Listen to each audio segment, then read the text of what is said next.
dentist who works only on the 2 front teeth. Why wouldn't you do that?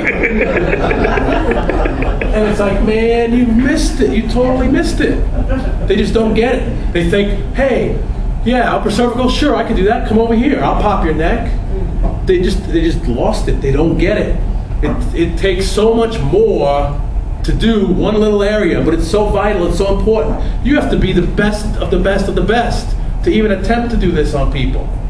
Otherwise, there's going to be trouble. Because this runs everything.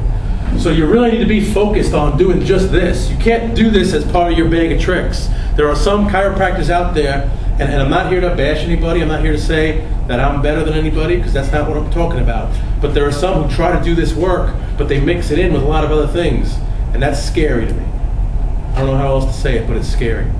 Okay? This work demands focus and attention if it's going to be done in any way. So this is not the kind of thing I recommend when you go home tonight, you have your friend, you know, hey, this is important, why don't you pop my neck? I wouldn't suggest that, okay?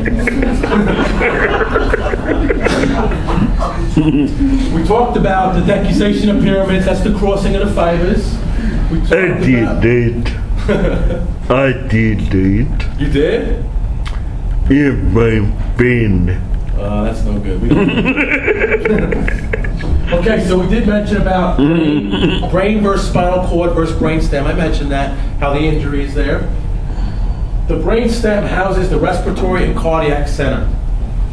We have patients, personally, as well as research that's been done, where they will have something like high blood pressure, for example, where they'll take medication for it. Guess what? The blood pressure center is located in the brainstem. If there's pressure on that brainstem, and this is known, you look this stuff up, you know, Gray's Anatomy and such, you look in these science books, you're going to see how this controls that function. Yet, somebody comes into a doctor's office with high blood pressure, what do? They give them drugs. They don't check this function or say, why don't you go get that checked first, and if that helps you, do that. If not, then come back and I'll give you the drugs. To me, that would make some sense, but that's not what goes on. But hopefully, again, we're going to hopefully change some of your attitudes and some of your minds on some things and give you a different look about things tonight than maybe you ever thought of. Superman, for those of you who may know him, Christopher Reeves was Superman. He had an accident where he fell off a horse in what's known as axial compression. He hit the top of his head, and he ended up fracturing atlas and axis. And we all know what that is now. We talked about it, right? This surrounds and protects that vital brainstem. If those bones would have imploded basically or gone inside into the brainstem, he basically would have been dead. It actually exploded where they break in like a Jefferson burst fracture where they break in 4 places and they go outward. So even though it kind of lost its stability with the brainstem, he was able to live. Now, I don't know if you want to call that living. I think he was more dead than he was alive, because really from like here down, he had no control over anything. He was on machines for everything. Lived for a few years and then died a few years back. And I believe his wife even passed as well. But this is something we talk about. See, when you have it happen that fast and that instantaneous, that's the result you get. Christopher Reeves didn't have neck pain. I mean, he might have had some neck pain, but that wasn't like, okay, he broke those neck bones, so he's got neck pain. No, the guy lost like all function. So this should let you know how this relates to all those functions in the body. And this is the kind of thing we talk about. This is what happens when you have subluxation. This is what happens when those bones get locked in the wrong position. It's just not as fast and not as much and not as instantaneous as happened with Christopher Reeves. It's a slower, smaller amount. So it goes under our radar. And we just think, well, that's me. I'm allergic to things, I get headaches, I get this, I get that, and whatever. I take a pill for this and that, and that's just me. But I'm telling you, that doesn't have to be just you. If you have pressure here, we can get that released, corrected. You could be a new you. Who knows?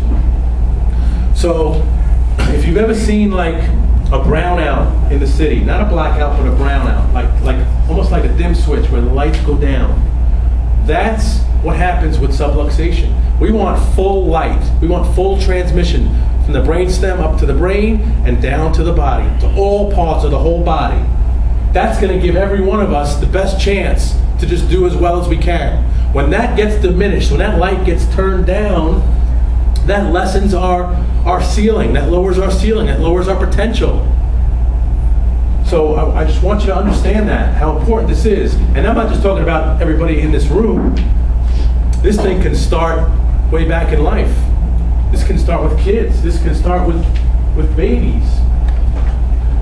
Now, how do we get sick? Well, we talk about the germ theory. It's not the germ law. There's a difference between a theory and a law, okay? The germ theory of disease, we'll tell you right now, if it was true, everybody in this room, we'd be dead. Because there are thousands, if not millions, if not billions of germs in this room right now. And so if germs did it, guess what? We'd be dead.